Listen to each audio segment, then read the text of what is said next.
There are no alternatives to the language we use during this episode of Bewitch Banter. You have been warned. Content is not suitable for all listeners.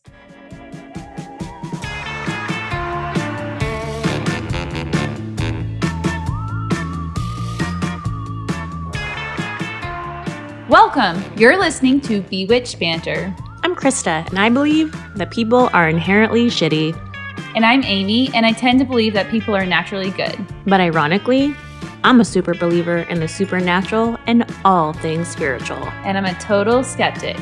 We're best friends, and in this podcast, we're seeking to explore and understand each other's perspectives, with deep dives into the spooky, the spiritual, the magical, and the mystical. And some straight up spoofs. Today, we are covering alternative medicine.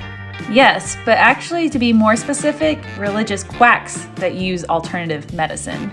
Cheers to that! Cheers. Or maybe we shouldn't be cheersing to that. Yeah, I think I learned a lot of things about alternative medicine in my research that I did not like, but I'm glad I know now, because I was always a person to love more organic or natural forms of healing, but let me tell you, there's a lot of spoofs out there, my friend, as you probably already knew. Well, I think like any industry, there's going to be great people who are doing who are really there for the right reasons. Like they really care and want to make a difference. And then obviously, in any industry, it doesn't matter what you do. There's always going to be the people who are out there to get money and just take advantage of people. Absolutely. I mean, that's I feel like a echoing theme of our podcast is like, people taking advantage of others. Yeah, 100%. And it's all for the money at the end of the day.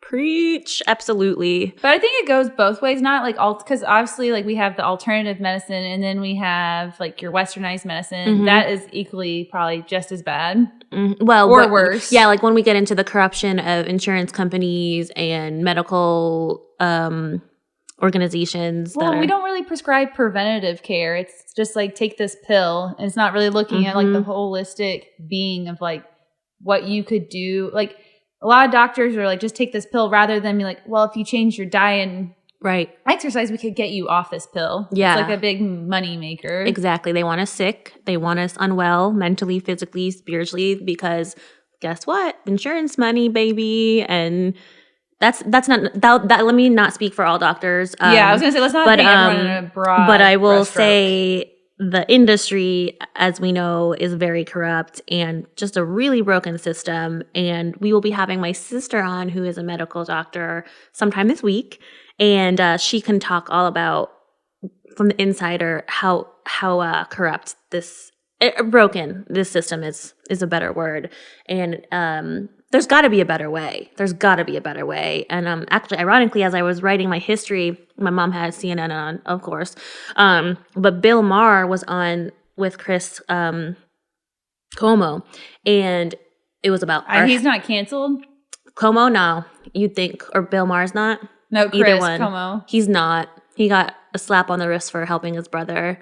I mean, I don't know if he rightfully should have been canceled, but his brother should be. Oh, 100. Brother gotta go. Yeah. But, I mean, from a PR perspective, of course, I would support my sister if she was in a scandal. Yeah, that's what I'm saying. It's a lot of people were well, I remember I was watching a talk show, and they were no, I'd totally rat out my sibling. And I was never. No. I was family comes first no matter what. Absolutely. Well, when I say no matter what, there is a little...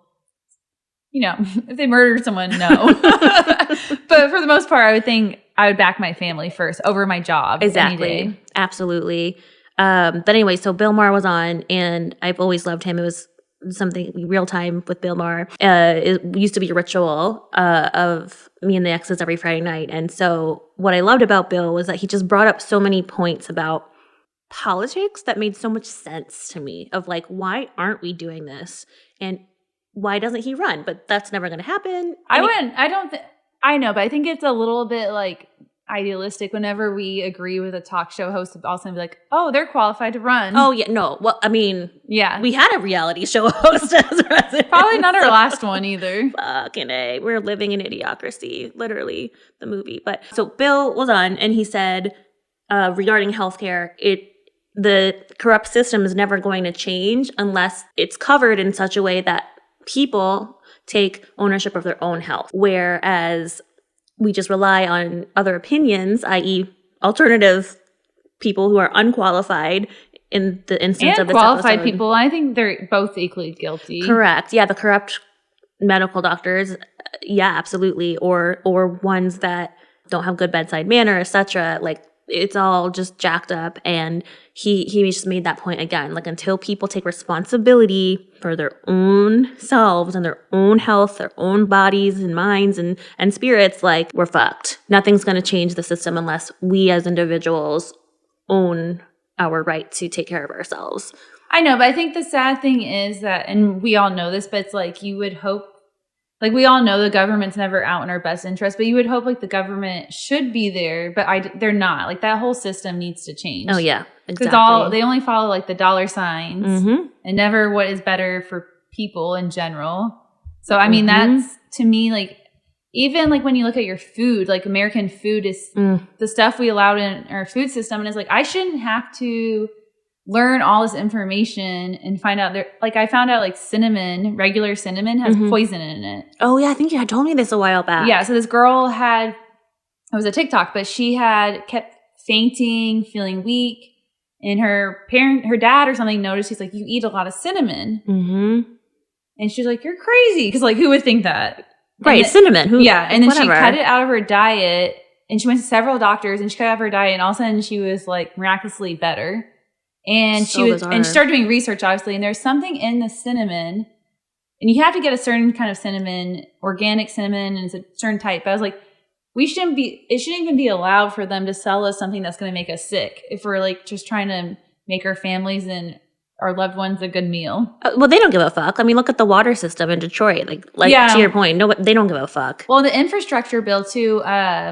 It's like ironically, I was about to say funny, but it's like sad funny, sure. That one of the things they were fighting for was clean water. I'm like, that should just be a given. Right. And like in a developed country and with all this money, as water, well as should healthcare. Don't get me started. I mean, we're talking about alternative medicine today. Everyone should have the right and access to quality healthcare for free. But herein lies our whole problem with our institution. Yeah, so. I agree. And I feel like if the people who believed in universal healthcare, if they could do a better job explaining to the other side how it would benefit their lives, like I don't think sometimes like they just need to dumb it down. Like, hey, it's going to benefit you this and this and this way. And then more people might be for it. I don't know. I think sometimes the Democrats don't do a good job speaking to the other side or dumbing it down. Not saying that it needs to be dumbed down, but it's like the Republicans do a great job dumbing things down. God knows.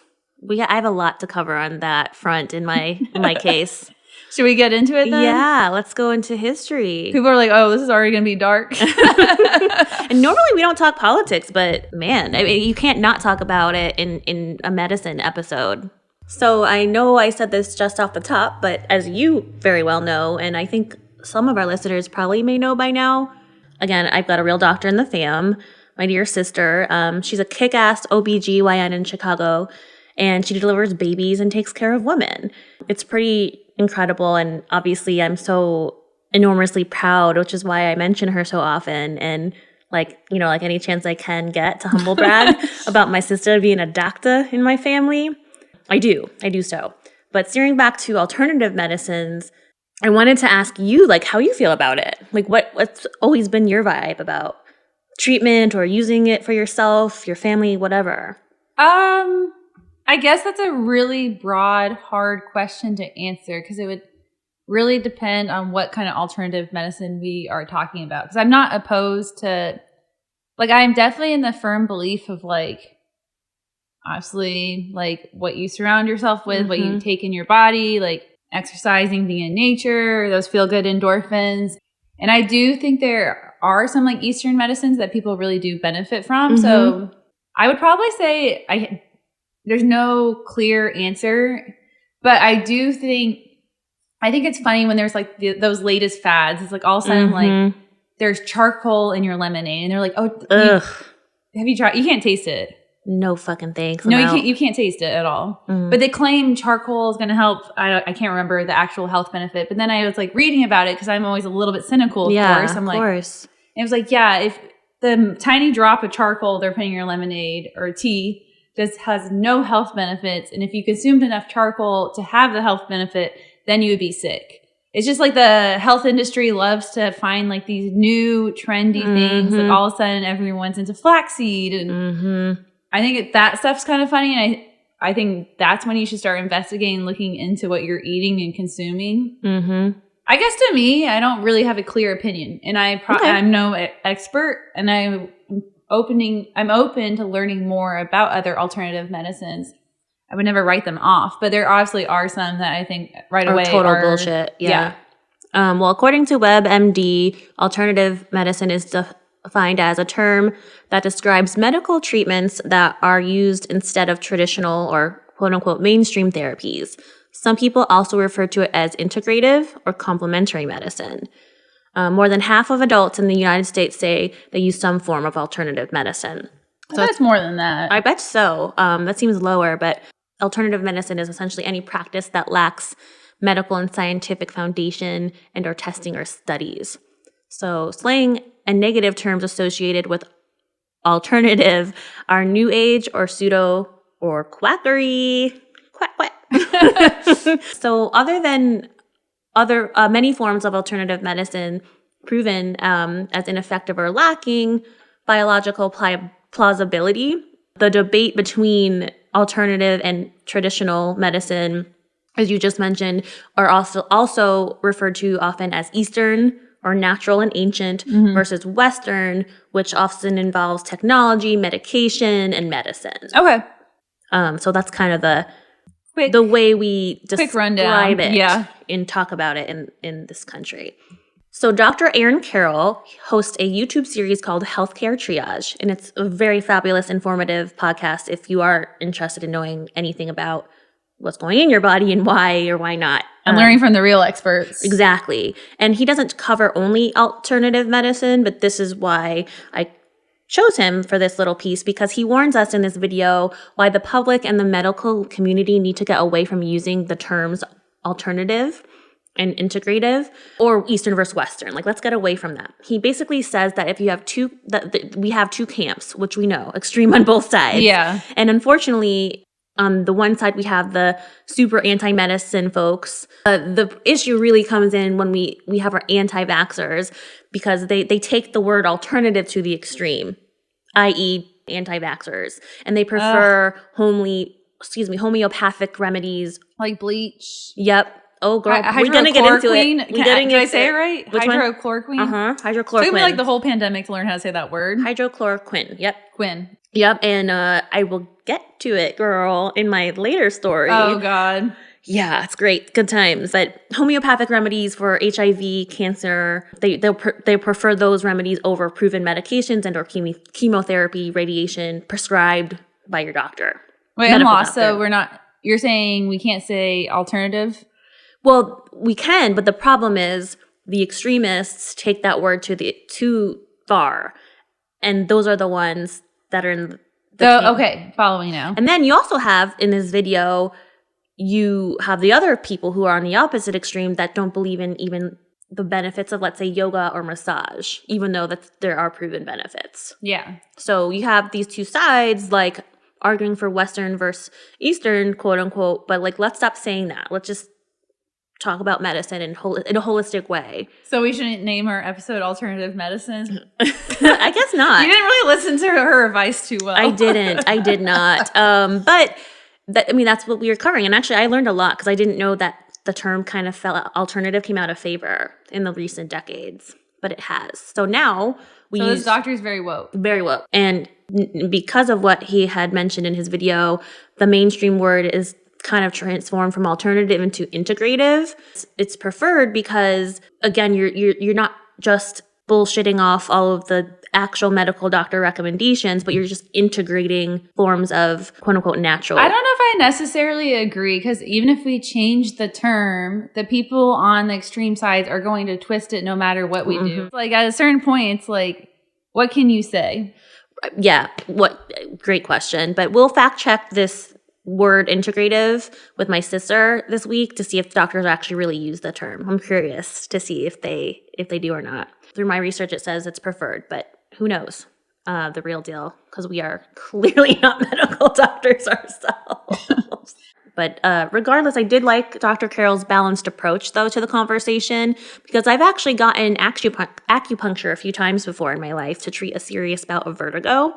I was experiencing the vertigo because of stress induced. My sister was planning her wedding. In the meantime, I was having some... Corey had it from being stressed, too. Yeah, it's awful. So when I was at United Way, they had like a free massage thing, that you tip and whatever. And they were promoting their place. And they also had acupuncture. And I was like, well, fuck, I'm experiencing this vertigo. I got to do something. So I went. And I'm not going to lie, he was a little eccentric, kind of fit the mold. Yeah. But do you think it worked? I think so. Yeah. But then again, I also started working out more and eating better. And once the wedding was over, calmed down. The stress went down. Yeah. So I'm not opposed to trying it. I'll try most things. There was one thing that happened that was really fucking cool. And I'm all about energies and stuff, but they call it a zinger. And I had the part of my therapy was having pins right here. Yeah. And sometimes you can feel in yoga, it's called Kundalini, but it's your life force and your energy. You can feel it. And I got shocked when so you can feel your pulse, basically. No, it's your whole energy flowing through you. Okay. You gotta try drinking the Kool-Aid now. Try it. Drinking I'm fucking telling you, try it. It was not really your life cool. energy. It's your body reacting. My life's energy reacting physically. Oh, okay, yeah. How much did he charge you for this life energy? It was not covered by insurance. I will say that. But other practices, I want to know. I don't even remember, but it was definitely shit I couldn't afford back then. So yeah, I guess I did get sucked in, but I liked it. I really did like it, actually. Other practices considered alternative medicine and problematic to many of the scientific community include homeopathy, which can include herbalism, energy therapies, Reiki, again, acupuncture or massage, chiropractic medicine, which, by the way, my aunt that passed away recently, love you, Sandy, rest in peace, but she was a physical therapist for her career, and I'll never forget growing up, she would always blast chiros. She was like, don't ever go to a chiropractor. They don't know what they're doing. They've never been to medical school, and they can seriously injure you. It's funny because my mom and my sister go, and my sister went when she was pregnant, and they were raving about how good it made them feel. Yeah, a lot of people love it. I never trusted it because of what my aunt said, right? And her medical opinion, but I was like, no thanks. Don't fuck with my spine. Nope. Nope. The third one is Ayurvedic medicine, which is supposedly the world's oldest medical system, coming from India 300,000 plus years ago. It mainly consists of herbs, special diets, and things like that to treat illnesses. But there has not been enough research or clinical trials to support that Ayurvedic works. So no surprise. Yeah, I'm not really surprised. Those are all types of quote-unquote alternative medicine. Okay. So despite the problematic nature of these methods lacking the medical research, the word alternative medicine blew up in the 90s, much like the word alternative music. It was a popular word back then, I suppose. But in fact, during this time, the U.S. even founded the Office of Alternative Medicine within the National Institutes of Health. So the government funded it? Okay. Founded and funded it. Now, today, it's called the National Center for Complementary and Alternative Medicine. So NCCAM for that. But on top of that, in 1993, there was a paper published in the New England Journal of Medicine, and it cited that 1 in 3 Americans were using some kind of unconventional therapy, yet only 28% shared that with their primary care doctors. I thought it was kind of funny that only 28% of those people shared it with their primary care doctors, almost like they were ashamed of oh, I'm doing this quacky stuff. Well, they might be. My friend was confiding in me that after she took the vaccine that her period actually has changed. Oh. And she was she told me, she was like, yeah, I didn't tell my doctor because I didn't want them to think I was some crazy anti-vaxxer. But she's said several women have came forward stating that this is happening to them. But she's I was almost afraid to say it. And so there is I think anytime anyone goes to the doctor, it's you're a little bit afraid of judgment when they're How many sexual partners have you had? How many drinks do you have a week? I lied about the drinks. I think everyone does. And like, I'm like, 1 a week. Which is absolutely hilarious. But yeah. Actually, not gonna lie. When I finally got on my antidepressants, I was very honest with my doctor for the first time in my life about my drinking, and he actually prescribed me a non-addictive anti-anxietal. Oh, that's good. So I didn't know anxietal pills could be addictive. Mm-hmm. So like Dope Sick, that was more for pain, but OxyContin, you gotta watch Dope Sick. Oh, I heard it's amazing. I just didn't know if I wanted to watch it because it's probably going to be really depressing. It is. Everyone knows someone who's been addicted or been affected by someone who's been addicted to opioids. So I feel like that's just, I want to watch it though. It's so good. Yeah, I heard it's like a good show to just binge watch. It really is. And dark, hence the whole theme of our podcast. But no, not Kevin Spacey. Jesus, what's his name? Not Kevin Costner. Help me out. Oh my God.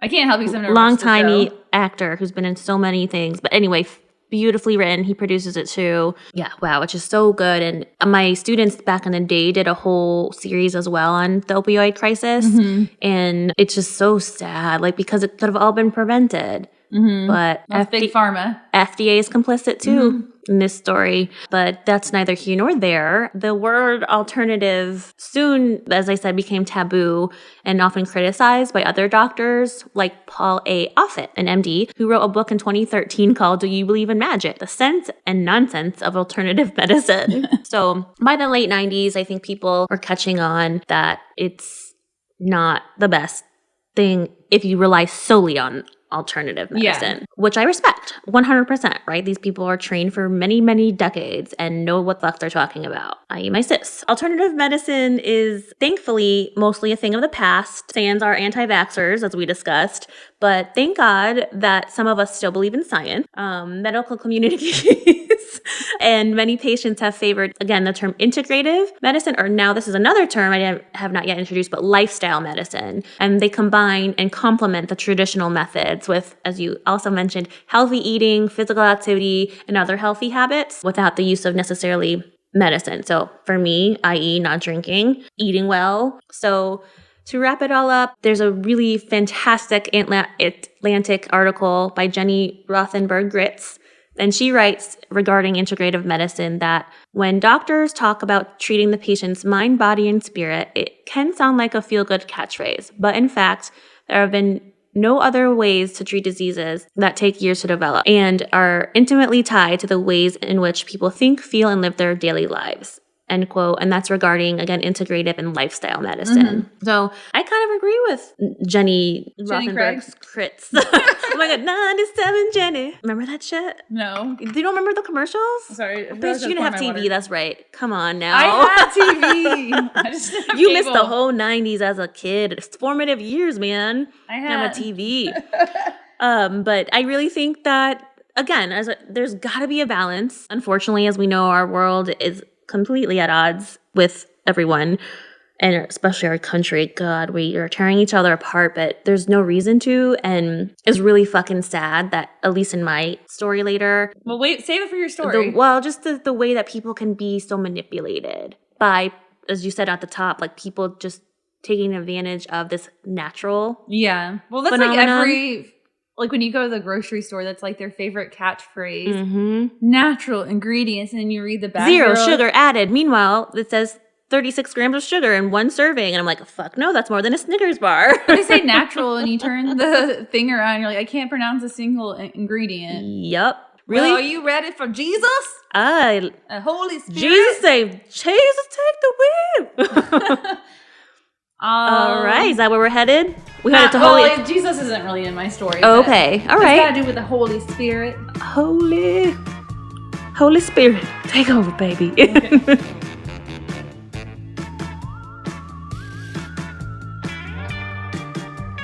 So, Krista, I know you recently injured your ankle in Florida. Lord have knows, I did. Yes, I did.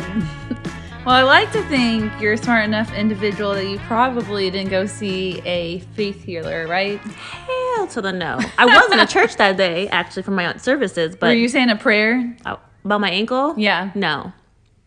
No prayer? No prayer. Just good old-fashioned bourbon to numb that pain, baby. And maybe hitting on an 18-year-old later. Whoops. So I knew a girl in high school, and it was like not ours, but like her local community church. She went, and I think she fractured her foot. Oh. I can't remember. She did something with her ankle. She was in like cheer or something. Crutches. And then she supposedly went, and I have like a vivid memory of this because all of a sudden she came in the next day. I was like, "Oh, you're better?" She's like, "Yeah, they like healed me at church." And she said and I was like curious because I was like, "What?" I didn't know anything about this at this point in my life. And I was like, "So what they do?" She's like, "Well, they pulled me in front, and they had me. They like prayed over me. They prayed over me."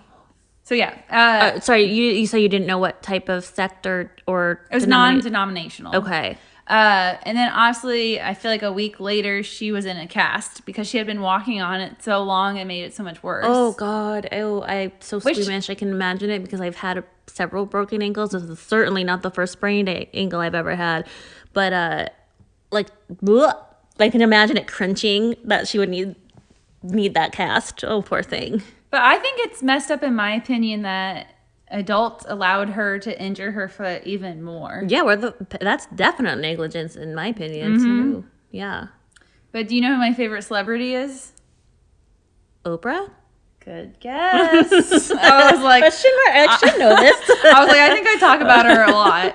So my story is going to focus on a man that was basically like a lot of his fame and money was like thanks to Oprah.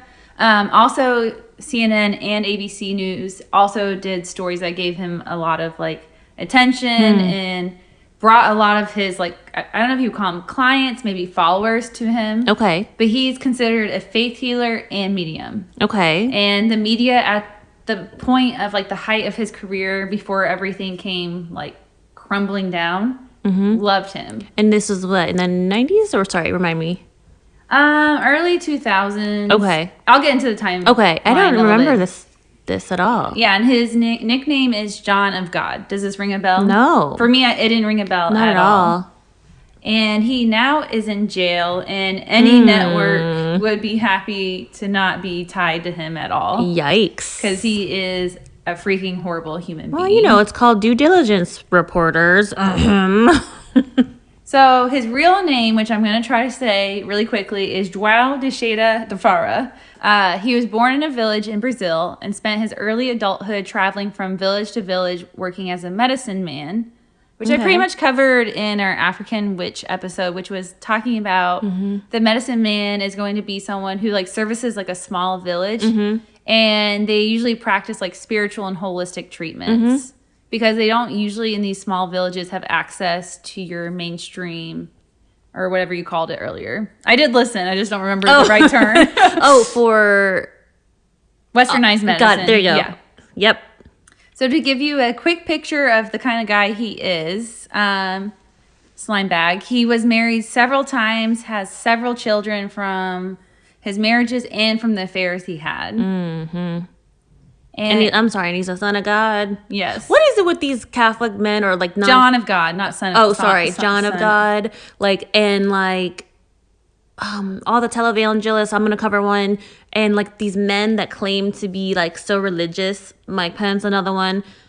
Well, he got issues all besides that. But like all these other men that are actually like rapey and molesters and misogynists, and you call yourself godly. Hell no. Well, it's the manipulation game. Like, we've talked about this. Like, it's like the people who a lot of times want to take advantage of, like, children will be a school bus driver, a teacher. It's like...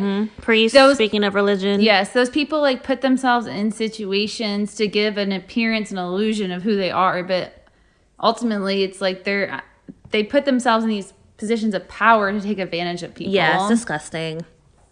So he's based in Aberdeen, Brazil, which I couldn't tell you a thing about. And he ran a... Neither.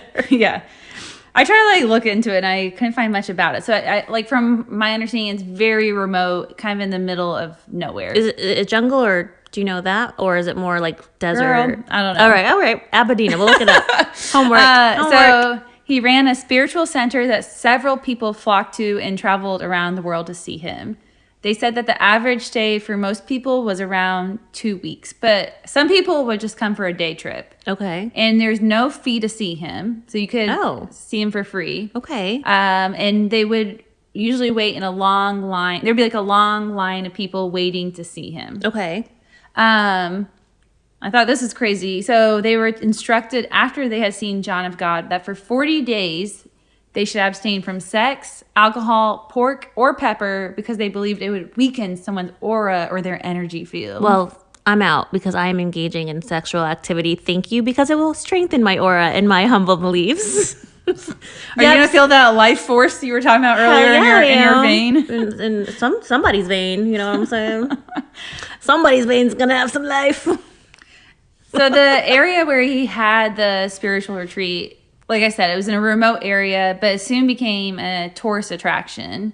And when you would go to this tourist attraction, everyone would wear white. It kind of reminds me, there was another cult TV show I watched. I think it's called The Wild West. I have to look into it later. But they wore only shades of red. So they were purple. Oh, Wild Country. Yes. And that's, I believe he was Indian or Pakistani. And he was Indian. Yeah, wild. Yeah. Oh, God. Bhagwan something. It's a tough name. I'd have to look it up. But yeah, insane. But yeah, they all wore red. Yeah, so this place, they all wore white. The small town, before it became like this big spiritual retreat, it only had like about 19,000 residents. So you can imagine very small, almost like 3 times Meth Vernon size. I was going to compare. Yeah. How's Meth Vernon's? But people would flock there because they wanted like the opportunity to be healed by John of God through his spiritual powers. Okay. And he brought over like a huge amount of people, like over 10,000 people would come to the area a month. Damn. So that's a lot of people on top of their little town. And he basically like built the economy for the town. Okay. So he would sell blessed water, passion flower pills. They would give guided tours around like his spiritual center. And I believe I'm kind of guessing, but I'm assuming in the outer area as well. So that's how he made some income. That was my question. If he charged for free, like, how's he getting money? Yeah, and he would rent housing to the tourists. Okay. So on the surface, an actual potential philanthropist on the surface. Renting, you're charging, you're making money. Oh, I'm sorry. I thought you said for free. Girl, listen. I swear to God, I thought you said he... No, I'm kidding. He rented it for free to tour. He would rent it to them. Okay, so he's my making, bad. Yeah, no, he's I making just money. assumed that he let them stay there. But okay. And he had a store where he'd sell the white clothes. He had a crystal, a jewelry shop. It's endless. Okay. So imagine, yes, you can see him free, but imagine the millions of dollars he's raking in. On the merch. Yeah, because it's like, so like imagine all this money coming in for all the different things he's giving to people. Mm-hmm. And then several people in the area who are like local residents worked for him. And so this is like one, I think it's good to highlight, like not every story is so black and white. Like him ending up in jail, yes, is a great thing, but it really did impact the local people because they were relying on him so heavily for the economy. I was going to say, it's kind of like Narcos, where the Colombian drug lord, Escobar, he was obviously a corrupt drug lord, but the people revered him in Medellin, Colombia, because he fought for them. He gave them money. He put clothes on their back, food on their table. Meanwhile, he's out there fucking killing a bitch with machine guns and machetes and shit, and people are dope sick, Yeah. But yes, very similar. Yeah, so it's like, honestly, I don't know, just... and then before we get into like what he would do, I want to make it clear he had absolutely no medical background and never once studied medicine. Okay. Not surprised. Yeah, it's important to remember this. Okay. So before he built his spiritual center, he started out sitting outside a near main road, like in the area, and people would pass by, like people walking by, and that's where he would get clients or like people to come and say, hey, I will give you the service of faith healing. So it started out, only a few people a day would come, but soon, like I said, like thousands of people were seeing him. And his spiritual center, Casa de Dam and Naso de Loya, has been visited by millions of people who are seeking healing. Damn. And he was said to be a second grade dropout and a son of a tailor. And he would claim to perform life-altering surgeries while channeling the spirits of doctors and other biblical figures such as King Solomon, and claimed that God was the one performing the operations through his body. So like he's the tool and God is like inside him. Sure. Yeah, so this shit is like crazy. So he would perform psychic surgeries, and he would use the power, what he calls the entity. By channeling these spirits, he claimed to help the blind, cancer patients, and people with all different kinds of sicknesses or traumas. Are you sure Jesus ain't in this story? Sounds a lot like sounds a lot like his story. So he also, and this part just got to me, he actually would perform physical surgeries, not just like spiritual surgeries. So some of the people who went through these horrific surgeries recall that he shoved forceps so far up their nose that they could. It felt like he was literally poking their brain out. No. I'm squeamish. I think, as most of you know by now, I'm cringing. I'm looking away. I might vomit. Well, it's gonna get worse. Oh God! All right, disclaimer, everyone, because I'm already freaked the fuck out. If you don't like it, fast forward 30 seconds. But people have came forward, and he said that he literally sliced them open. Yes, with no anesthesia, which literally gives me the chills. Literally, you know how you said drowning last week was your worst nightmare? Yeah. Mine is being cut open alive. Or like... Well, I mean, all of these are horrific. Like, I think like any of these are terrible. Or stabbed. He's also known for scraping people's eyes with a scalpel. So one girl remembers she was in line to see him. I'm mortified. Mortified right now. This is... so awful already. Is mortified the right word? You mean disgusted? Mortified can mean disgusted. Oh, does it? Yeah. Okay. But yeah, this to me this is just disgusting. She remembers him taking a scalpel to someone's eye and scraping it, and she immediately fainted. Well, good on you, because I would have done that, and I don't. Yeah, no. I would have been like, "Where the hell am I? Get me closest airport and get me the hell out of here. Get me the fuck out of this. What is this jungle, indoor desert? We don't know. Impressive place I'm at." Well, that reminds me of, I used to watch the, TLC channel, the learning channel, if you had TV. I had TV. But they used to cover like surgeries and shit. And it was before I was going to get a rhinoplasty after my boat accident, my shit got fucked up.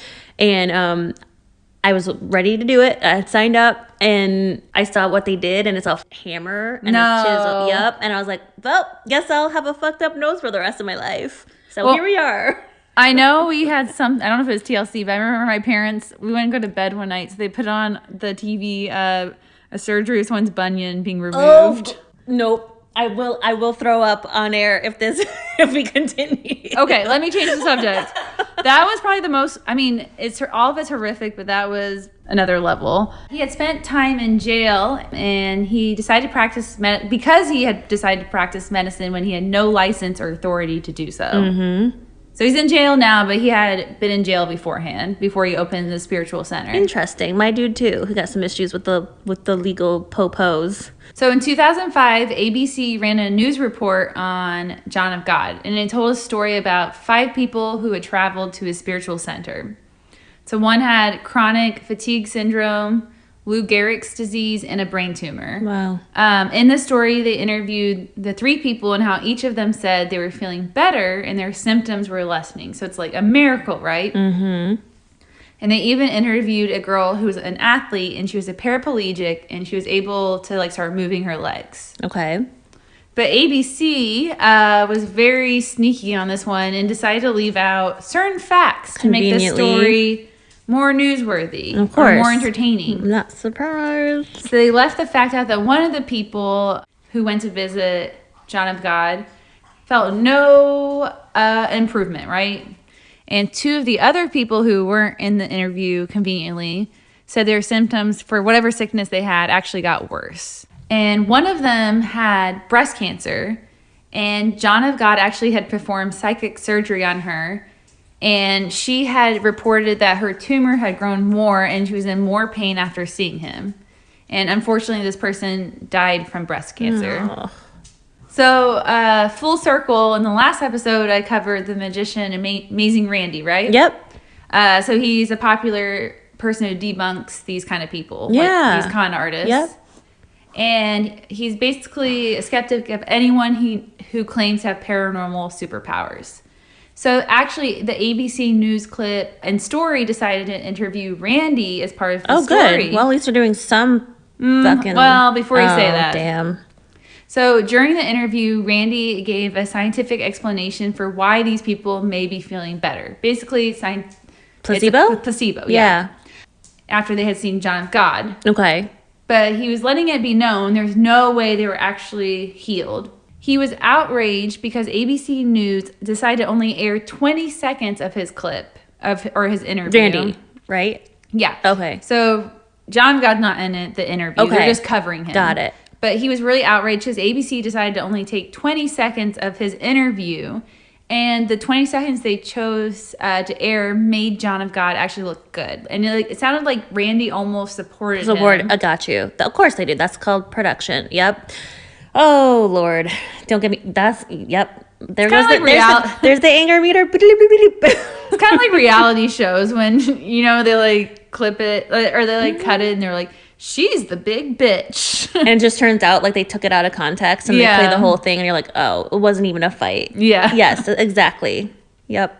So bringing it back to Oprah, that's the reason he became the most popular. And part of the reason Oprah ended up covering him is because one of her writers for her O magazine had experienced traumatic loss of her father.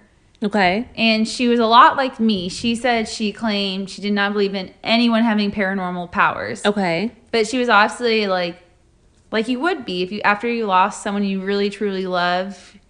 You do anything. It's hard to make yourself feel better. And she was just desperate. And she was like, well, I'll give this a chance. Like, what does it hurt? Right. So she went to Brazil. And then she came back and was like raving about her experience with him. And she said during that time, he was able to guide her in like a meditation. And she was able to speak to her deceased father. And a weight was lifted off her shoulders. And she was like blessed in a way that she was like given the permission to let go of the pain and the guilt. Okay. So hearing this, obviously, it's probably someone who works closely with Oprah. If she's working in the magazine. Right. Inspired Oprah to herself to travel to Brazil. And she interviewed John of God. And it was aired on her show, episode 116. It was called, I think, the Miracle episode. Okay. You can no longer find it, though. Oh, interesting. They pulled it. Yep. In 2018, Oprah's team quickly deleted the episode and made an announcement that she hoped justice would be served. Okay. So, John of God has been accused of sexual abuse, rape, and pedophilia by more than 600 women. Just let that number sink in for a minute. Whole body chills, anger, chills, bumps, disgust, all of it. I'm just washing over me right now, and I'm so sorry to any of those victims. Oh my God. Well, it reminds me so much of Bikram. This guy. I was gonna say I felt like not kinship, but maybe because they're both pieces of shit rapists. Mm-hmm. So one woman, it was an interview with the Washington Post. I want to tell her story just to humanize it because I think sometimes it's easy to hear the numbers and get lost and not really think about the individuals it's impacting. Kind of like COVID the past year, you would hear like, not to get dark, like so many people died and you started to just hear the numbers and get numb. But then you would hear people's stories of like, that was my father, that was my mother. And it really humanized it and kind of brought life to the numbers. Her name is Zahara Mouse, and she was or Moose probably. She was a Dutch dance choreographer, and she went to visit John of God to seek healing because she was sexually assaulted a few years earlier. Okay. And she had read books about John of God and watched the 2010 episode on Oprah. So she joined several other tourists that day and waited in line and was like hoping to be healed and like really face her trauma. So the first time she met him, because you could go see him as many times as you want. Okay. He prescribed her a herb, right?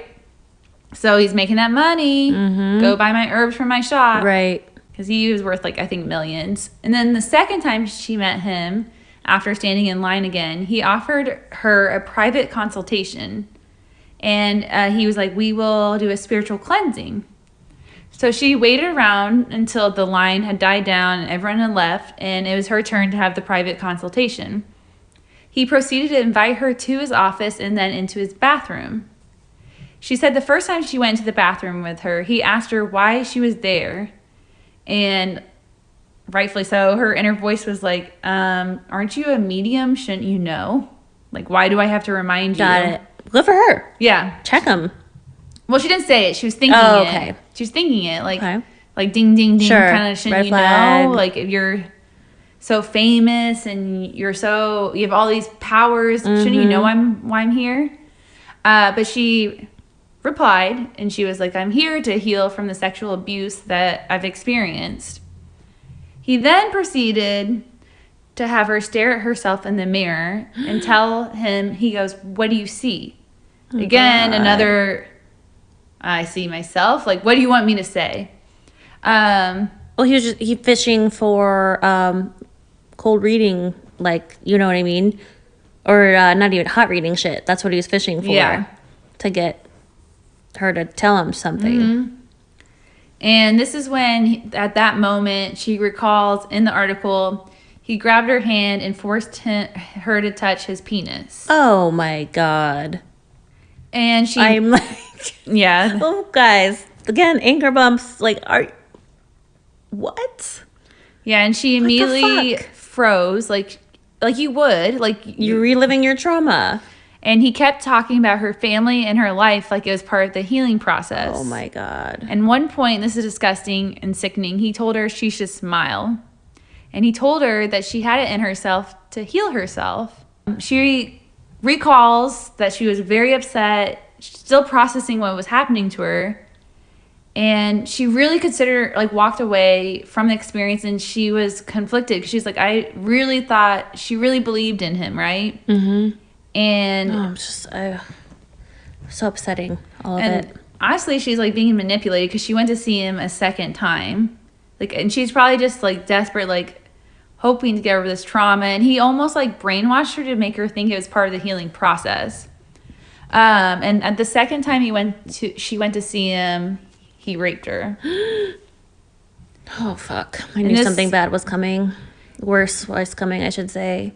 And the sad part is, like, she received a lot of public criticism from people for not coming forward. But in her mind, she was trying to reconcile it and be like, well, so many people have better lives because of him. I don't want to be the one person to come forward and ruin their experience of how he helped them heal. You know what I mean? Typical women, always thinking about other people before ourselves. And this is why Me Too is a fucking thing. And keep your goddamn hands to yourself. This is a big part of the Me Too movement in Brazil. Oh, good. Yeah. I'm glad to hear that because, it just triggered me into thinking about, when Me Too blew up, 5 or so years ago, maybe a little less, how women were starting to gain their voices. But all these years, and we were told we can't talk about our traumas or our assaults. And fucking shame on anybody who will shut it down. And keep up that, perpetuating our silenced voices, because that is never going to heal or change men's behavior. If we aren't able to support each other and believe each other. Well, and to make people feel like they're not alone. I think that was one big part of the movement was you're not alone, and also to give you the power to talk about it, because you can't keep that stuff in. No, you cannot. It will manifest in so many dark and dangerous, unhealthy ways, and mind, body, spirit, and trauma is real, and don't ever let anyone tell you your trauma isn't yours, or less than, or worse than, or better than. Trauma is fucking trauma. Pain is pain. How we deal and process it with it is each individual's journey. And I'm emotionally triggered, obviously, I'm wow. I'm getting real sappy in this this episode. All dark. So it's part of the Me Too movement. And it was around 2018 in December, 4 women came forward on Brazilian TV, one of their main networks, and talked about the abuse they had experienced from John of God. Okay. After this happened, a prosecution office in the state of, I'm going to say Goiás, set up an email address and hotline for other women who came forward. Okay. In less than 48 hours, over 200 people came forward stating they had experienced abuse from him. Oh my God. And with more time, like I said at the very top, over 600 women from around the globe have come forward and said they had similar experiences with him. And their ages... Around the globe. Oh my God. From 9 to 67. Well, I said he was from the very top. He's a... Yeah, pedo and rapist. Holy shit. So obviously non-discriminatory rapist. But this story, like... So for some people, this wasn't a surprise because there were several journalists for over a decade who were actually knew of these stories and were trying to bring it forward. But with their stories, it was either people didn't believe them, they were shot down, or just didn't really get the traction or the attention they needed. Because it doesn't sell. And the woman came forward on national television early December in 2018, like I said. And during this time, John of God kept the spiritual center open. And it was still running until mid-December. So for like another two weeks. But he slowly started to limit his clients during this time. Okay. And then on December 16th, he ended up turning himself into the Brazil's civil police. Okay. They said even though he turned himself in, he still denied all of these allegations. Never owned up to them ever. That's a really weird dichotomy. Like you rat on yourself and then you...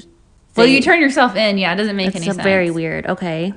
So during this trial, this is horrible. His own daughter, Dalva, came forward and said that she was sexually assaulted by him. And he was basically like this monster in her life. That's horrific. Incest is just so extra horrific. Again, you can't compare trauma or pain, but the incestual thing just really... So this is a little bit, I know there's no amount of justice, but there was justice served. So in December 2019, he was sentenced to 19 years and 4 months for raping 4 women. Okay. 1 month later, he was sentenced to another 40 years for rape against 5 more women. Oh my God. He was also charged for possession of illegal firearms. In total, he was sentenced to 62 years. And he is 77 years old, and he will end up dying in prison. Well, and hopefully never see the light of day again. Thank God. And from what I understand from Locked Up Abroad, you don't want to be in a fucking Latin American prison. That shit is not good. Well, I can imagine. You know, our prisons obviously are horrific too, but like Central South America, they're like, it ain't good. I only know from the movie, so whatever I would say is very Hollywood of what I picture. No, girl, you gotta watch up Locked Up Abroad. That shit is real scary. Well, what's the one I watched as a kid, and the girls were traveling, and is it 6 days? No, it's not 6 days, 6 days, 7 nights. But the girls were traveling. Okay.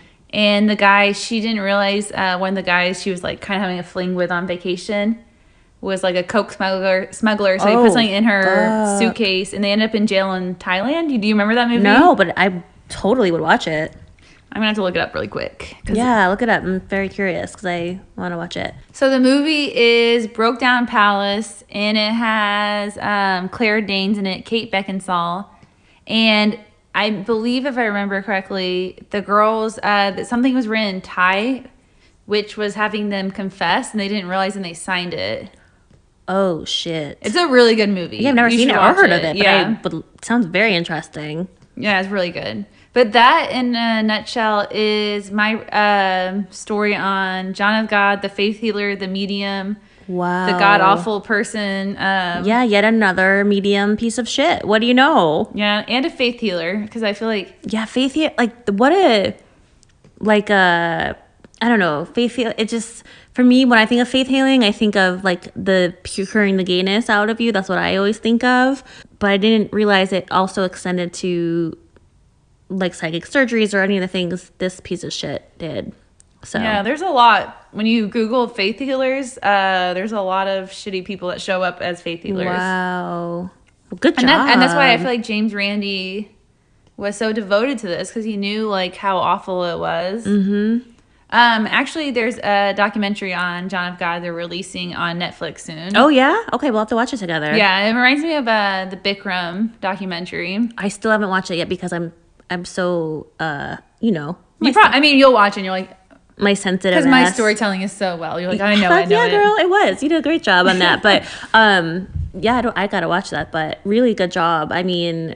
You got to keep exposing these motherfuckers. And women, support each other, girl. Like, women, let's do this. We only got ourselves. I'm real dark this episode, y'all. I'm sorry. Well, it's not a happy topic, but we'll move on to yours now, okay? Just as much of a piece of shit. Yay!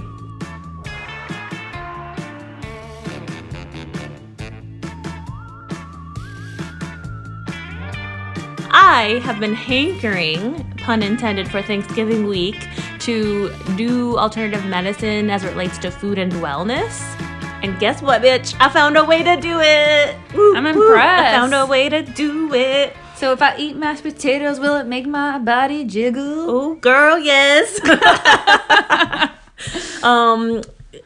So the way I found it, we got to rewind back to the shitty times of March 2020 when you and I were firing off like terrified, angst-filled Slack messages to each other like every 2 seconds. You remember that? Yeah, so me and Krista were working in the same place. So we were able to basically message each other all day, which was dangerous. Literally all day, every day. And nothing was appropriate that was being said. And they had that shit on record.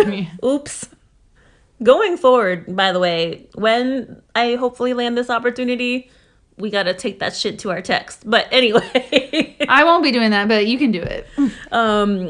So you remember the days, same timeline, March 2020. You and I are terrified. Didn't know what the fuck was going down. And we had no idea what COVID or coronavirus was, how it would become the major killer, unfortunately, that we now know it to be around the world, let alone where it came from and why or how the fuck it even ever happened. That was the phase we were in. During that time... Well, we thought at that time it was going to be a nice 2 weeks off. Yep. God, that's so weird. But yeah, as we all know, as the months progress, we had our own...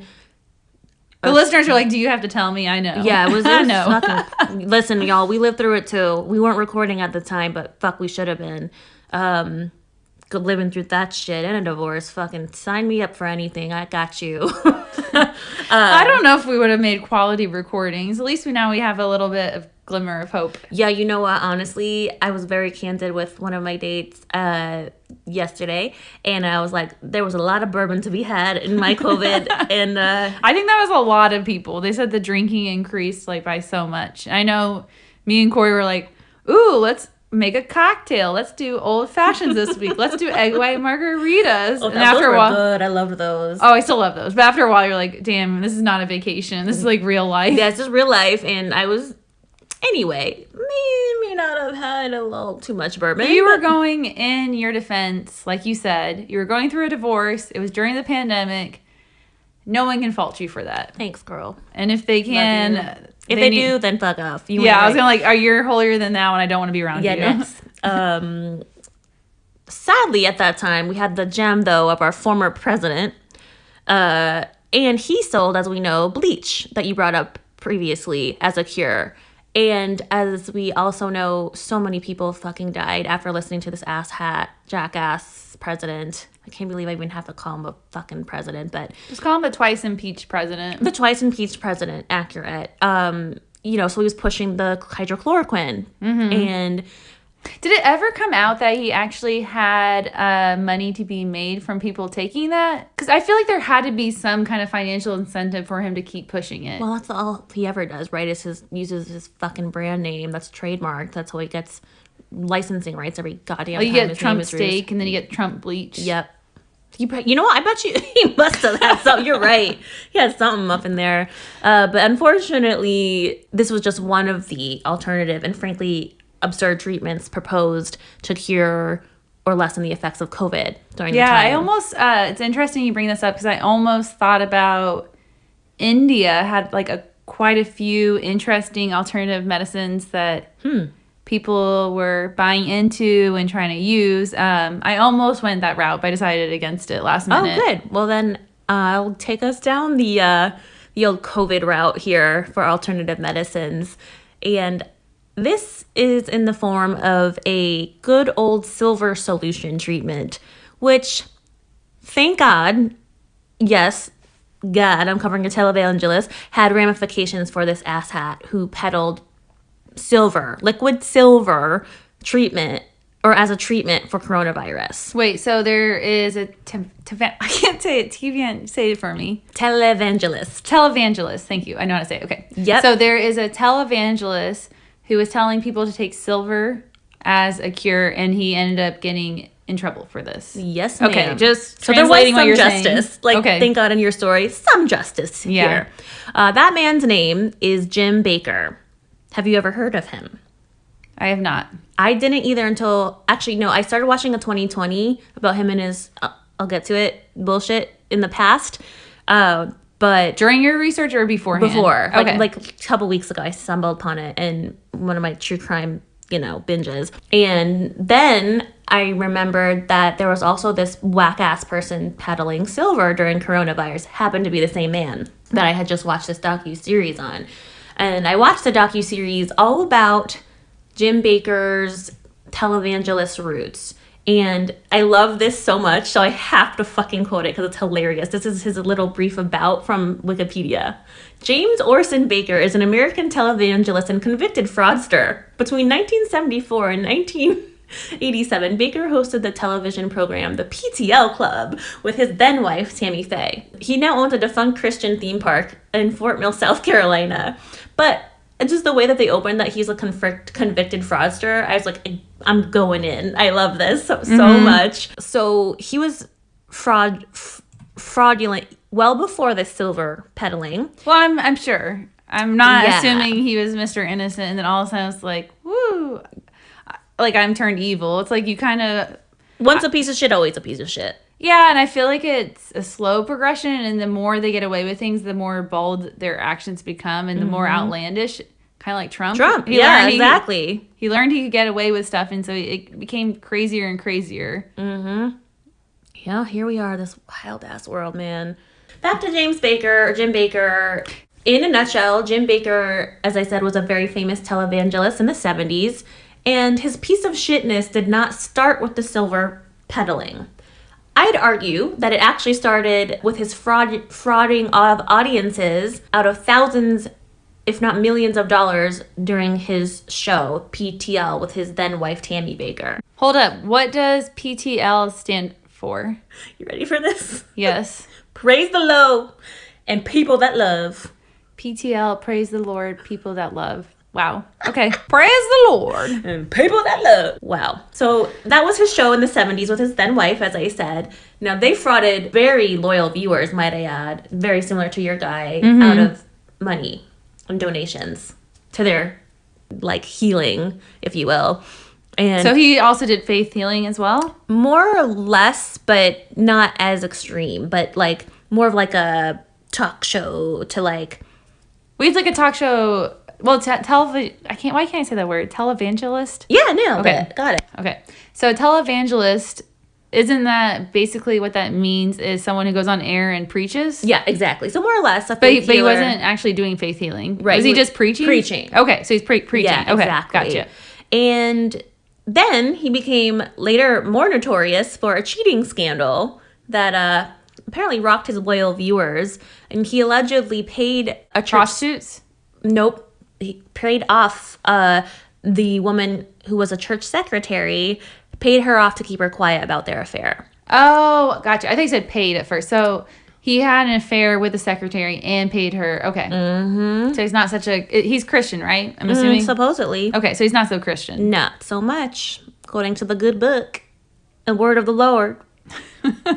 Thou shalt not commit adultery. 10 Commandments. I got you on my Catholic right here. Yeah. Aren't you proud of me? So proud. But not surprisingly, as this man is such clearly a piece of shit for cheating on his wife when he claims to be Christian, he's also known as an open and very staunch supporter of said asshat Donald Trump, and very publicly defended him during COVID, during his candidacy or his run for candidacy, and said to The Hill, the paper that covers Washington, D.C., in 2017 that if Trump were to be impeached, there would absolutely be a second American Civil War. Well, that was like the whole thing they kept saying. And he was one of those people, and unfortunately a very public figure spouting this bullshit. But the media definitely ate that up, because I remember they kept saying whoever would win, there was going to be riots in the street. That didn't seem to happen. No, they said that because, of course, production, they need viewers, right? Stock and awe. But so I know most presidents have like an allocated like preacher or priest. Is that Trump's, or did Trump even have one? No, he claimed to have, I can't even see. The fact that man even says he's Catholic just grosses me the fuck out, or Christian, excuse me. Because Biden's our second only other than JFK to be a Catholic president. Yeah. But anyway, no, he wasn't like his preacher or anything like that. He just was a supporter of Did he Trump. have one though? I think he probably did. I just didn't pay attention. I think to me it was just so ridiculous at all that I didn't I think that stuff wasn't even talked about because there were so many other stories going on. Exactly. Or if they were talking about it, I wasn't paying attention. Yeah, same, because I couldn't give a fuck about that. But anyway, so supporting Trump wasn't enough to showcase Jim Bakker's shittiness for you. I'm going to take us back to COVID. In that time when we were slacking furiously, like, what the fuck is this thing? Mm-hmm. Jim Bakker no longer had his PTL show with his wife. That's been since closed down. And I sound like this because that's how they talked. Oh, really? So he's Southern? Okay. He moved on from the religious networks and had his own show called The Jim Bakker Show. And on said show in February 12th, 2020, this is before, again, we even knew, right, that who would alter our lives so much and the avid danger of it. On February 12th, Bakker was already on to ways in which he could exploit the people's fears over the very soon, like, terrifying virus. And he had said, quote, "This influenza is now circling the globe." So my point there, to quote him, is like, okay, we're only in February 12th, and this is a month before Trump had the stay-at-home orders press conference. But people knew it was coming, though. I think certain people knew. They did. I think I was naive, but I think certain people was watching what was happening in China, and I wasn't watching as closely. I feel very guilty and ignorant about this, but I literally thought it was all just a press thing for Trump, but clearly I didn't think that. I thought it was happening, but I think that America is got out of, like, and I think this has been talked about quite a bit, like America, like Ebola and a lot of these diseases didn't really impact us the way we all know COVID impacted us. So I feel like it was a little bit like, oh, we'll be okay mentality that I didn't even take the time to worry about it. Well, and Trump had cut all the funding for those organizations. Yeah. Emergency planning and shit. So, yay. But clearly, my point being, James Bakker also knew about it and its spreadability. So, of course, this motherfucker took the opportunity to peddle his silver solution. And on that interview, or on that show, he interviewed a guest, a so-called natural health expert named Cheryl Selman. Well, entering Selman, Bakker went in a bit back to his as seen on TV roots, because, like, he's interviewing her, but while he's interviewing her, like, the bottom third of the screen flashes, like, call now type of shit. Yeah. So it's flashing across the screen as he's flashing up, let's say this is my silver solution, talking to this woman, interviewing her. And sorry, can I pause you there? Yeah. So he was invited to be on someone's show, and he's doing this? This woman, Cheryl Selman, was invited on his show. Okay, still had his show at this point. Okay. It's a totally different show, not on the same network. Yeah, not PTL, but it's a new show. His own network now. He's got his own network money, like Oprah, speaking of. But, so this woman's on his show, and he's peddling the silver while he's interviewing her. Oh, okay. I gotcha. Okay. And it seemed to dazzle the audience. And according to his website, at that time, the silver solution was retailing for $40 a bottle. In the product specs on the site, Bakker offered or did not offer any instructions or directions on how the product worked or its potential side effects. It's kind of back to our conversation on the FDA not regulating. So he was claiming that all these great benefits, but he wasn't saying how it actually worked. Oh, right, but I'm going to tell you what he claimed and then tell you why he got in trouble for fraud again. The product description only said, quote, works faster, longer, and more efficiently than other silvers to support your immune system. Okay, so he knew there was a pandemic coming our way, and he's like, this is a great time to start making money. Yep. Okay. So this woman's on his show, and she's, again, a proclaimed natural healer. Mm-hmm. And he paused in the middle while showing this product off to her and asked her directly, so, Cheryl, you're saying this silver solution would be effective in regards to COVID? Wow. And yeah. She falsely went on after he asked her that question to say that the liquid would likely be effective and useful for treating coronavirus. She also falsely claimed that this silver solution could act as an immune booster to anyone more prone to getting the virus. So she's a natural healer, but she was basically brought on like to help him sell the product. Okay. Nailed it. And does she face consequences as well? Not that I read, which should, but because it's his show and his network, he's to blame. Well, it's not his, or it wasn't her product. So right. She was just an ingredient that, like, yes, it works. Right. Probably paid by him, yeah. Frankly. Who knows? So from NPR, Salmon doubled down. Okay? Listen to this. Quote, well, let's say it hasn't been tested on a strain of coronavirus. I don't know if she's Southern, but I'm making her Southern. Okay, I was like, yeah. But it has been tested on other strains of the coronavirus and has been able to eliminate it within 12 hours. Totally eliminate it. Kills it. Deactivates it. The silver solution has been proven by the government in its ability to kill every pathogen it has ever been tested on, including SARS, HIV. Wow. End quote. Again, don't know if she's Southern or not, but she is now. Does this person live in Florida by any chance? Fuck, she probably does. No, both of them. No, he does not. Where does he live? Missouri. Oh, okay, Misery. That's what I like to call it. That's cute. Have you driven through Misery? There's not much to be seen. No, I don't think. Maybe I haven't. No, because it's too south to go from when we drove from Connecticut to Ann Arbor. Yeah, we drove through it. Okay. It was long and boring. Not much to see. Well, good to know. Well, note to self. Yeah. And again, while she's spouting out this bullshit that it works to cure all pathogens, the bottom third of the screen is got the banner that's saying, pronouncing 4 for 1 ounce bottles could be yours for just $80. So is it actual real silver? Yeah. Okay. I think. Great question. But it's like a form of it. It's not like you're eating metal. It's just like a liquefied form of. Well, imagine like silver leaf. It looked like a clear liquid to me. Oh, it doesn't even have a silver tint? These are all wonderful questions. Do you know what it looks like? Here, I'll pull up a picture real quick. So, needless to say, I know you know that this bitch wasn't even remotely accurate, nor was Bakker, about any of the silver working at all, let alone on COVID. Salmon is... I just personally, if someone came up to me and told me that you need to take silver, I would think, why would I want a metal in my body? Right. I immediately would be like, no. Great. Unless there's like scientists and they had like you know what I mean? I listen, I would listen to scientists or the doctors, but some guy on TV saying you need to take this silver, I'd be like, no. Sadly, people did it, and he was not the only one to peddle silver, for COVID. I'll get into that in a second. But this guest, Salmon, is a naturopathic doctor, not an MD, not even accredited, but she's a naturopathic doctor, right? But that said... That means like holistic, right? Mm-hmm.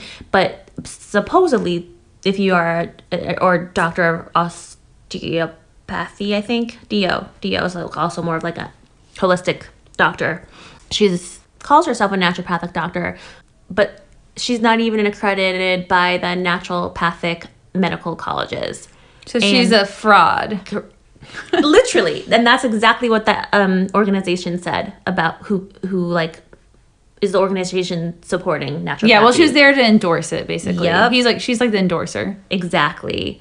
And she's so much of a fraud that Dr. Joanne Yanez, who is the executive director of the accredited naturopathic medical colleges, told Newsweek that Selman has not even met the educational standards that the organization requires. She continued to sell out Selman and put her on blast, rightfully so. Yanez wrote in a statement to Newsweek, quote, her online profile mentions a graduating from the Trinity School of Natural Healing, which is not accredited and confers degrees not recognized by any government institution. Mm-hmm. Graduates of these programs are not considered licensable, nor medical practitioners. Yeah. From Trinity? Trinity School of Natural Healing, a.k.a. Health. Because I feel like there is a Trinity University. Yeah, Trinity College. It's up in somewhere in New England, I think, actually. Anyway, this bitch is such a phony, as we have discussed at length now. But naturopathy, again, alone as a treatment is natural-based, holistic. It's very considered pseudoscience, no surprise, by many doctors. It's the form of alternative medicine, according to Baster University. Not Bastard. Baster? It sounded like Bastard. I went to Bastard University. Oh, that reminds me, when I took my friend Jake to Flagstaff, we were there, and he's like, what's the university here? Is it FU? FU. I was like, no, it's not Flagstaff University. Yeah, I thought that was hilarious. He's like, is it FU? FU, motherfucker. No, oh my God. I was like, the college students would love that, making all like the merch and stuff. Oh my God, I would love that. And this would be their like the middle hand finger sign. Yeah, the middle finger would be their symbol. Their fight symbol. So Bastyr University, BSTYR University, says that alternative and naturopathic medicine is a system of primary healthcare that emphasizes prevention of self-healing process through the use of natural therapies. So the prevention of getting sick by using natural therapies. Mm-hmm. Okay. Yep. Back to the silver solution that Selman and Jim Bakker were peddling. Other experts, thank God, did call these two asses out because it was fraud, right? Bakker was broadcasting this miracle cure and solution on air with zero credibility to do so. And also, like, first of all, he's saying it has these, like, powers that saved you from COVID. But second of all, like, who knows, like, in regulating what actually was in the solution or the medicine and how that would, like, what side effects that had on people and, like, what they're digesting and absorbing. God knows. Yeah. Yeah, it's scary as fuck. And thankfully, law enforcement laid down the law, too. So good. Media called their asses out, and so did Why didn't they do that to Trump? Oh, because they're scared of him. I know experts called him out, but I feel like not enough. So this is what, girl, take me down another path. But like I've always said from the fucking beginning, media is fucking complicit in making this man president because they never took his ass to task because it was too entertaining to have his crazy ass in the headlines all the goddamn time. And that's how they make their money. Boom. Sorry, I'm done. Off my soapbox. I understand that. I'm not arguing that. I'm arguing the fact that the official stepped in and said he was doing a criminal act. They didn't do that to Trump. Right. I'm not talking about the media. Yeah, no, they're scared of him, I think, law enforcement. I know, but yeah, because he's the president, probably untouchable. But I understand the media. Yes. Yeah, you know that. No, but I'm talking about law officials. Like, they said to this guy who's making the silver quack medicine, you can't do it. So why couldn't they do the same treatment to our president? That's what I'm questioning. Wish, girl. I wish they did, but here we are. Yeah. Post-COVID, barely fucking survived. But anyway. I don't know if it's not post by any means. Well, you're right. Post the original sin, if you will. Yeah, I was like, it's still happening and all around the world. Yeah. You're absolutely right. I don't want to forget that or make it sound like I don't realize that people are still getting sick and dying because it is still around. God damn, this episode is making me sad. The first law enforcement organization to call Jim Bakker out on this fraudulent cure for COVID was the state of Missouri. They sued his production company, which is based in Missouri, as you say, in early March, shortly after the broadcast. Wait, sorry, is the state sued him? Yep. Okay. Yep. And then on March 3rd, shortly thereafter, The state of Missouri sued him. The New York Attorney General's office sent a cease and desist letter to Bakker accusing him of defrauding the public. Good. Awesome. And it says, part of the snippet says, quote, "Your show's segment may mislead consumers as to the effectiveness of the silver solution product in protecting against the current outbreak," wrote Lisa Landau. Well, no shit. I feel like we know that. Right? And then she goes on to say that the World Health Organization has noted that there's no specific medicine to prevent or treat this disease. The same letter said at the time, because there was no vaccine, as we knew, and it gave Bakker 10 business days to comply or face legal action. So get your shit off the shelf, stop peddling this shit. So cease and desist means cut this shit out. You can no longer sell. You can no longer promote your products. I feel like, but so if he removed it from the shelf, he should still be liable that he was selling it in the first place. Oh, don't worry. Okay. It's coming. Okay. Don't worry. A few days later, the FDA and the FTC were like, "Nah, motherfucker." Yeah. They told Bakker that his... That's the Federal Trade Commission, right? Yep. And then obviously Food and Drug Administration. So these two big federal powerhouses were like, "Your website and Facebook page are selling unapproved new drugs in violation of the law." And within a few days of those legal warnings, the snake oil silver solution was finally off his website. So he took it from the physical shelves but kept selling on social media. Sorry, I don't know if it ever was physically sold in a brick and mortar store, but they said... Sorry, I'm just laughing at the idea of walking by and like, your silver solution. Oh my God. It might have been. It might have been. I don't know, but I think it was probably all not Amazon type based e-commerce. But so proverbial shelves when I say that. Thankfully, also the Missouri Attorney General's office still kept on that fight, and remember, they were the first ones to sue his ass. They continued to seek a temporary restraining order so that Bakker and his team could not come back with this bullshit ass solution within months or years from now. So they said, cease and desist right now, and by the way, we're restricting your ass from ever peddling this bullshit ever again. Well, good. Sadly, as I mentioned a little bit, Jim Bakker during COVID was not the only one selling this BS silver during March 2020. Well, I'm sure he has like his whole posse of like crazy televangelist. Can't say that word this episode. Televangelists. Yeah. Definitely, they're probably like an army of like, let's fraud people as much as we can. Type shit. Yeah, totally. So the FDA sent warnings to 6 other companies that were selling this quote unquote colloidal silver with teas, tinctures, and other essential oils as treatments for COVID. Which is just absurd. The FTC chairman, Joe Simon, said that the last thing that the public needed at the time was for their COVID anxiety to be even worse, right? And then, so they're already heightened anxiety as we were, and we were mild anxiety, I think, compared to some of the many people out there about COVID, but we're preyed upon by assholes like Bakker, claiming to offer products with obviously the fraudulent claims of prevention and treatment. And he was not the only one, which is just fucking sick. Well, I'm not surprised. I'm sure there's a whole industry of people that popped out during that time and were ready to take advantage of people. I'm sure so many psychics too and spiritual healers. Right. I'm sure there is a whole army of people who were ready to make capital off of this. So we're getting to the end here. For 20 years, for your knowledge and listeners' knowledge, regarding silver, the FDA has been very clear and open that silver does not work to treat or cure serious illnesses. And according to the National Institutes of Health, there's very little evidence that backs up that colloidal silver can be helpful. In fact, it can be, according to the NIH, colloidal silver can be dangerous to your health. Well, I kind of figured that. Which, duh. Like, I don't feel like I was like, sign me up for some silver injected in my veins. Yeah, so this is kind of brings me to like a little bit of a side note before I wrap it up on a funny note, thank God, because this episode has been darker than cults, I feel like. And that was a rough one for me to get through. Darker than what? Cults.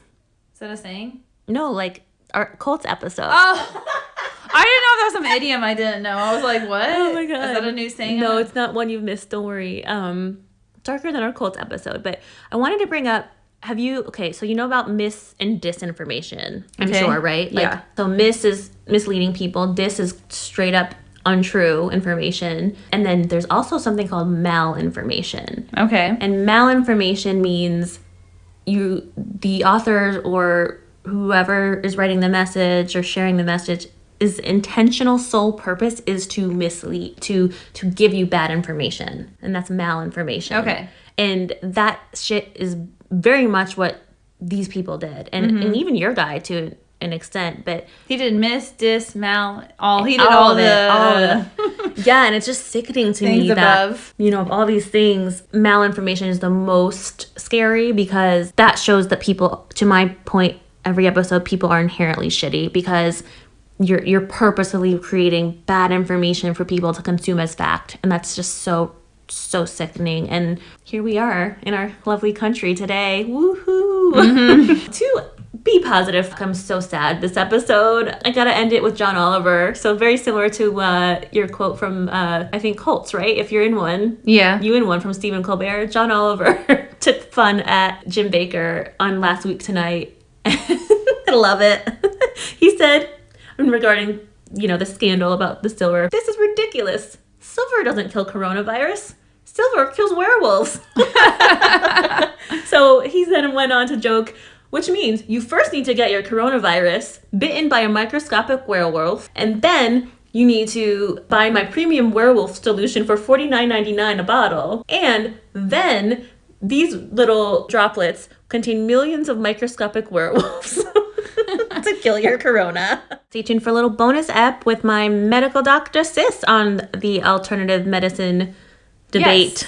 Yeah, so we'll definitely let you know when we're airing that. It'll be fun. We'll actually have a person who actually has a medical background tell us a little bit more about this. We're having our first real expert on the show, and I'm stoked.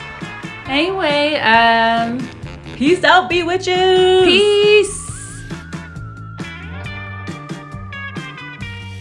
Thanks for listening. Please rate and follow us on Apple Podcasts, Spotify, Stitcher, and anywhere you listen to your podcast. Check us out on Instagram or bewitchbanter.com. Suggestions for the show? Email us at bewitchbanter@gmail.com. Credits, music, Phantom Fun by Jonathan Boyle from premiumbeat.com. Podcast edited and produced by Krista Hins and Amy Holt.